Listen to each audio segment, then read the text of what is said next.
Dopo 3 mesi di attesa l'Atletico Messina torna al successo e lo fa battendo il più quotato Valdinisi, squadra in piena zona playoff. 3 punti pesanti conquistati con carattere e grande cuore. La giovane squadra bianco-azzurra, che non vinceva dallo scorso 29 novembre, mette in cascina un successo prezioso per la corsa salvezza, dedicandolo al presidente Farina e a tutta la società che continuano a credere nel progetto giovani. La vittoria è anche l'occasione per dare il benvenuto ad Alessandra, figlia del neopapà e preparatore dei portieri Cocco Imbesi.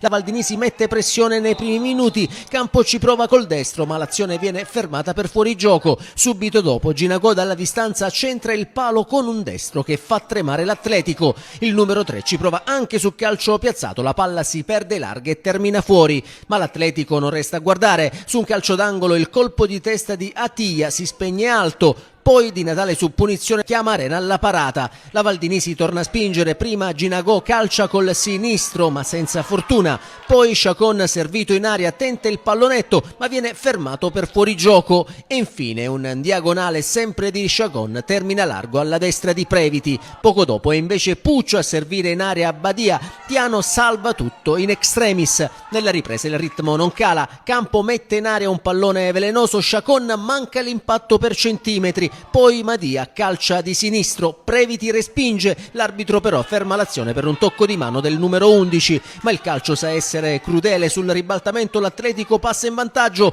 quando Capitan Tiano finalizza l'ottima sponda di Garufi praticamente da 0 metri, facendo esplodere i tifosi biancoazzurri. Per Tiano è il secondo sigillo in campionato.